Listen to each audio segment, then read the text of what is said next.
Disclaimer: this episode may include graphic descriptions of crime and criminal activity. It therefore may not be suitable for listeners who are under the age of 18 or people who may find the descriptions as disturbing. Listeners' discretion is advised from this point forward.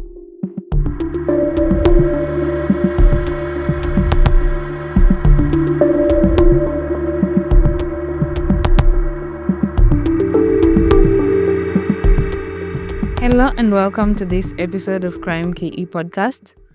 My good name is Ajuma. I am a journalist from Kenya and your host for this true crime podcast. Now, before we proceed to today's episode, there's something that I want to get off my chest. I want to sincerely thank all of you who have been here since episode 1, season 1. Like every one of you who listens to this podcast. I want to sincerely thank you for being part of the Crime KE community. I don't think I say this enough, but this podcast has given me several reasons to keep going even on some of my bad days. On 1st March, that is tomorrow but one. On 1st March, this podcast will be turning 1 year. And I am so excited that I was actually able to follow through with this idea that I had. I usually tell people that I am a podcaster and they assume that I have this whole podcast setup with expensive microphones and they assume that I actually know what I am doing. But I want to tell you that most of the time, that is actually not the case. A year ago when I started this podcast, I didn't know a lot about podcasting, honestly. Like, I had taken podcasting courses and even made a very deliberate effort to learn about podcasting and what I needed, but I still felt like I did not know what I was doing. And this is why, when someone comes to me and tells me that they want to start a podcast, I will always support them however I can, because I know what it feels like to doubt yourself and constantly feel like you don't have what it takes. Listen, a year ago, I didn't even know how to edit audio content. And I remember I told a friend in the office, he's a photographer and a videographer, and I actually need to work with him again. I went to him and I told him, I want to start a podcast as immediately as yesterday, and I don't know how to edit audio. So he told me that he would teach me.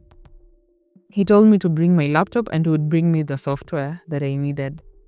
I remember I had to learn the basics of audio editing in 15 minutes because we were working in a busy newsroom. We did not have time to not be working because news is happening every time, every moment, every second. News is happening, so you don't have time to sit and learn about editing. So what I would do is that I would learn during my breaks, then I would go home and try out what I've been taught until I was actually confident in what I had been taught. And I don't think that guy actually knows how much he helped me build my confidence in audio editing.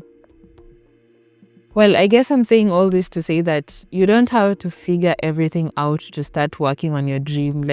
When you start moving, the universe will send you people who will support you through. And I hope it does. A year ago, I only had an idea in my head. And now, a year later, I have a community of 400 plus people, of you people. And very soon, hopefully, I am working on partnerships. How cool is that? A simple idea can be turned into something that I can actively work on. I can actively see the progress. Yeah, so I just wanted you, my listener, to know that I appreciate you and I don't take your support for granted. Yeah, I think that's it. Now on to today's episode. This is story number 5 of season 2. Today we are going to unpack the story of another one of Kenya's most wanted criminals in history. That is the theme for season 2. Now, Daniel Kiptum Cheruiyot's name came into the limelight in the early 2000s when he was accused of killing at least 3 police officers. He had a crime streak that would end on January 27th of 2005 in a dramatic 5-hour stalemate between him and the police. Now, without further ado, let us get into today's episode. Also, please stick around until the end of this episode to find out how you can support this podcast.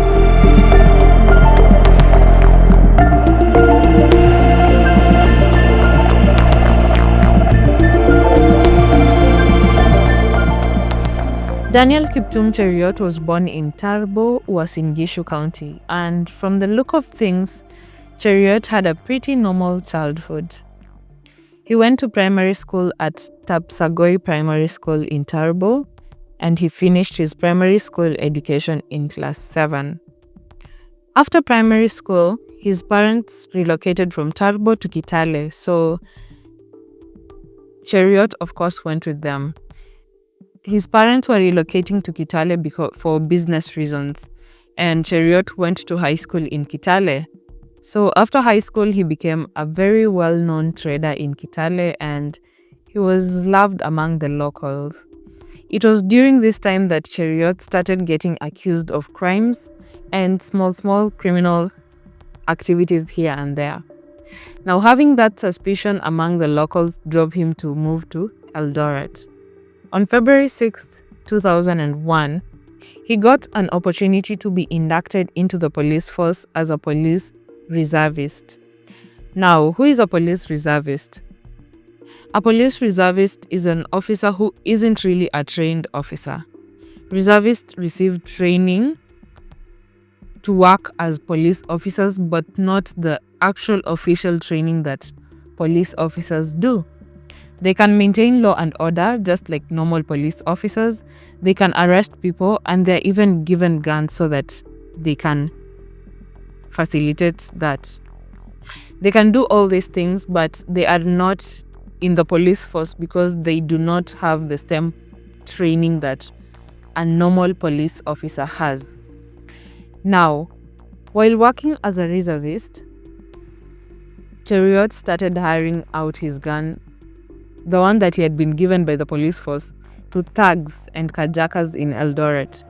It seems like he was used to crime that even when he was inducted into the police force, he used that opportunity to facilitate his criminal activities. It was in less than 6 months since his induction into the police force. The police were already suspicious of him, and he was actually discharged as a reservist. Now, after that incident, he decided to move to Nairobi.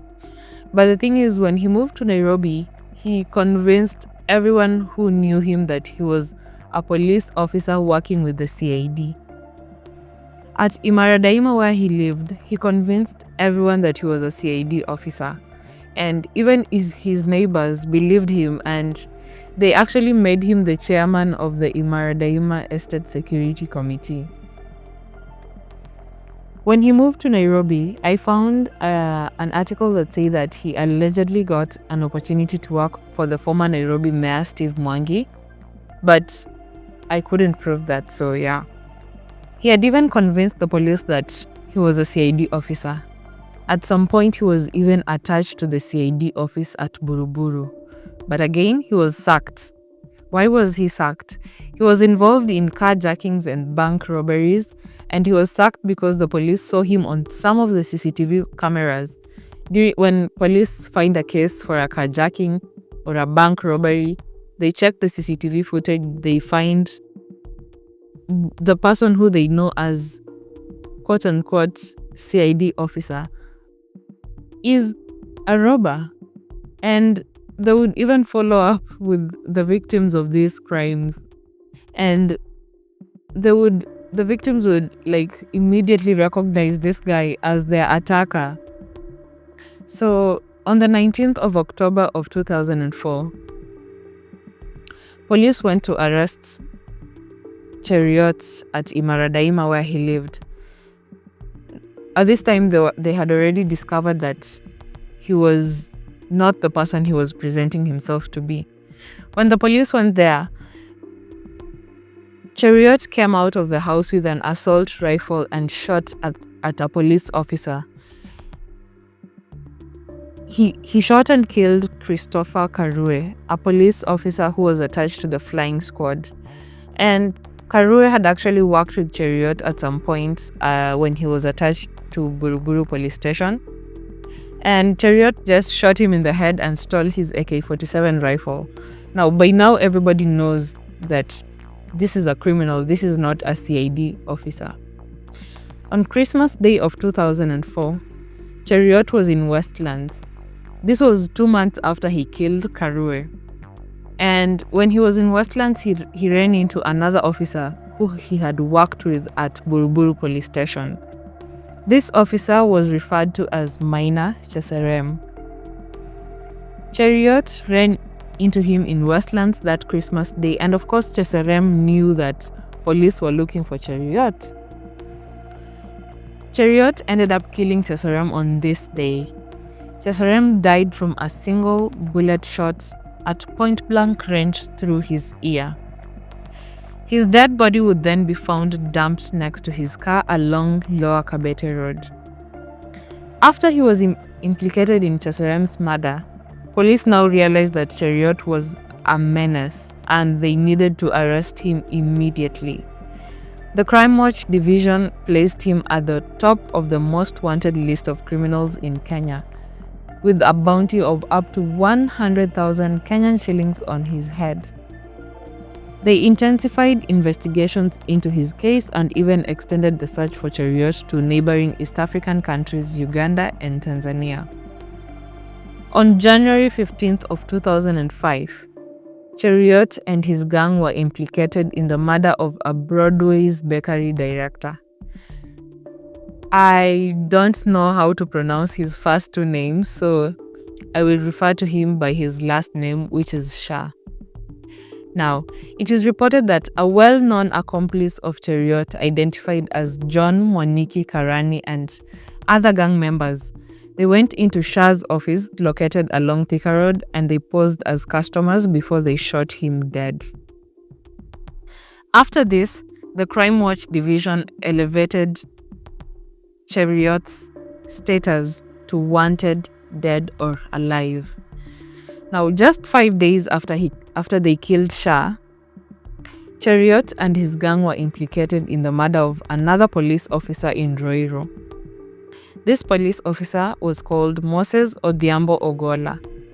Now, Ogola was attached to Ruiru police station, and on 20th February of 2005, he was taking a complainant in a land dispute to the piece of land in dispute. Now, this piece of land was located behind GSU in Roiro. According to the complainant, they left the police station for the farm at around 11 a.m. in the morning. They were using her vehicle. When I say her, I refer to the complainant. They were using her vehicle and Ogola was with two of his colleagues. So there were 4 people in the complainant vehicle. The complainant, Ogola, and 2 other police officers. The complainant said that as they got close to the piece of land, they noticed a white Toyota saloon car pulling up close to them. She said that 4 armed men with AK-47 assault rifles suddenly just jumped out of the saloon car and immediately started shooting at them. At this point, they are confused because they don't know who would want to attack them, who would attack them in that manner. At this point, they're ducking under the dashboard for cover. They're praying that they would make it out alive. Now, at some point, the police officers in the car decided to return fire. When their attackers could not manage, they got back into their car and they sped off. By the time everything died down and the police had come to the scene, Ogola had been fatally killed and the 2 colleagues had been seriously injured. Now, Cheruiyot had just killed his 3rd police officer. And Ogola was not just any police officer. He was among the team of police officers who had arrested Edward Maina Shimoli in 1999. You remember Shimoli from 2 episodes ago? That Shimoli. Now, by the time Ogolla was being murdered, Shimoli was still serving his prison sentence at Kamiti Maximum Prison. Now, one thing that Cheruiyot had promised was that he would never, ever be arrested or taken alive by the police. He had once even called the police and threatened them. He had told them that if they didn't leave him alone or if they didn't stop trying to hunt him down, he would keep killing the police officers one by one until they were all down. I don't know how he planned to do that, but he threatened them in that phone call. The police resorted to using fellow criminals to help catch Cheruiyot. They found an informer who was willing to rat out Cheruiyot, and in exchange, he would be given immunity from prosecution for their own crimes. This informer gave the police more than they needed to find and arrest Cheruiyot. He gave them the location of his hideout, and he also gave them his escape routes from his hideout. Now, let's talk about this hideout. Remember when Cheruiyot's house was invaded by police? Not really invaded, but remember when police came to Imaradaima and tried to arrest him and he ended up killing Karue? Cheruiyot moved from Imaradaima to Zimmerman after that. In Zimmerman, he rented a 2-bedroom house, which was basically a hideout, because this house had a very high perimeter wall, and the perimeter wall was reinforced with pieces of broken glass on top. This house was located just 200 meters away from Thika Superhighway, and it had burglar-proof doors and windows. The house was sandwiched between 2 other houses, which meant that it was really impossible for anyone who was passing by to see what was going on in his compound. He had an escape route at the back of his house, which actually led him direct into Thika Superhighway. Now, if that isn't a hideout, I don't know what is. His neighbors described him as a calm and shy person. Those who were interviewed say that they had no reason to suspect him as a criminal, and they really did not believe that he could be as dangerous as the news portrayed him to be. They say that in the 4 months that... What is his name? I keep confusing him with Shimoli. In the 4 months that Cheruiyot had lived in Zimmerman, he always just kept to himself, and they liked him for that because he would always just greet them and he never really bothered anyone.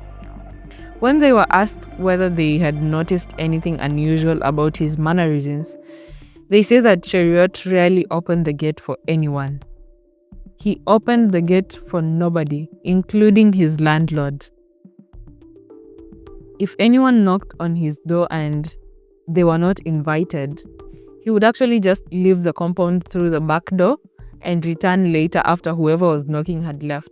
Like, he wouldn't even bother checking who was at the gate. He would just disappear.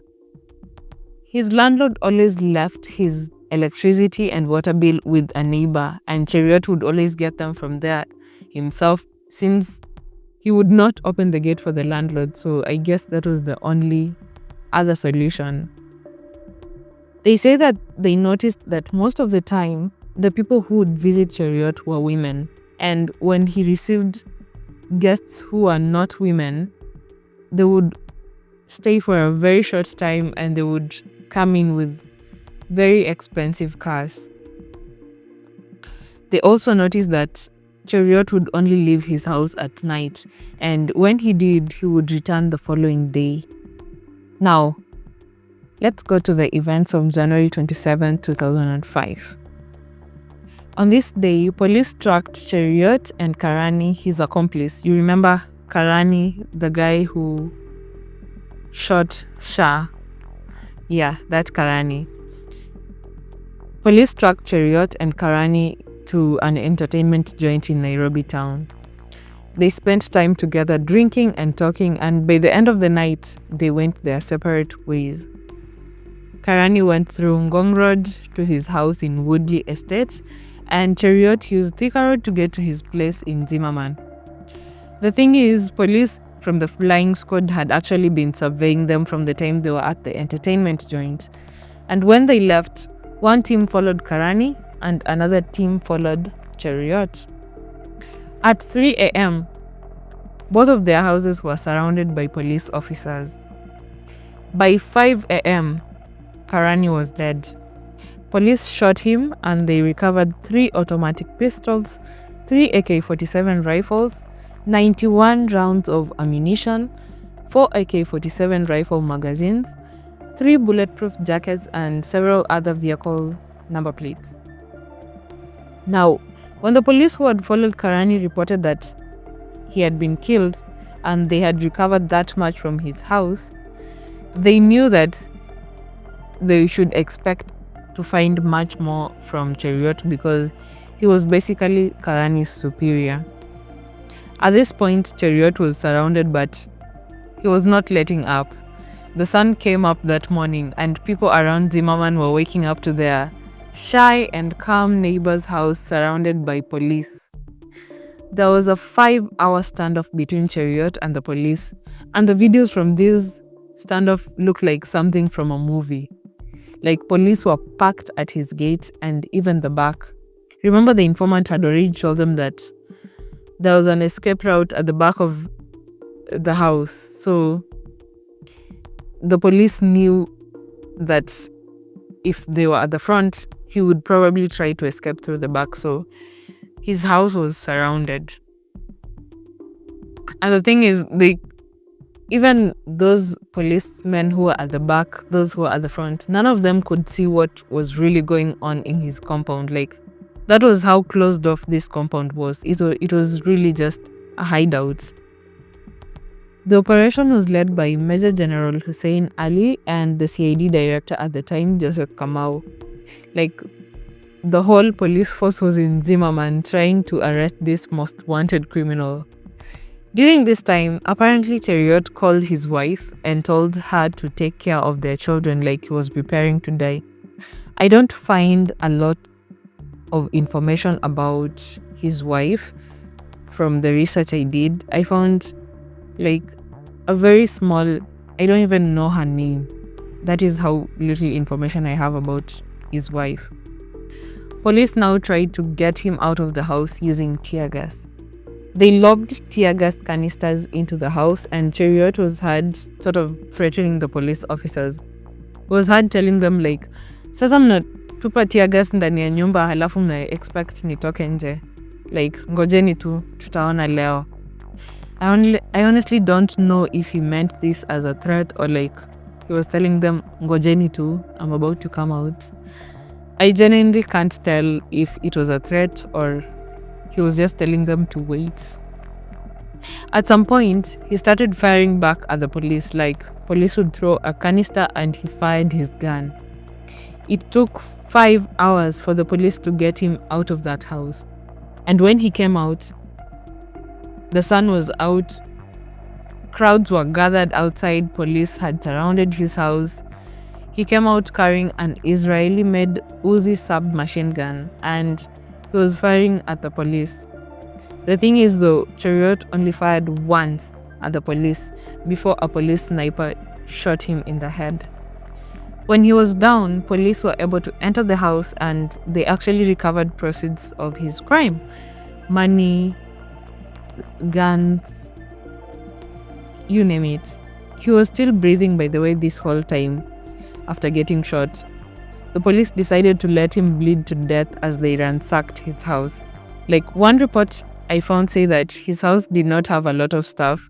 They say that it looked like he was always in a hurry.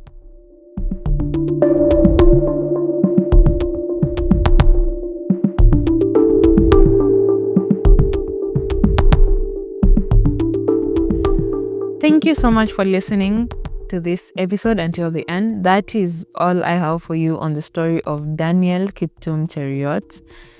You can support this podcast by sharing it with your friends so that we can reach a larger community of listeners.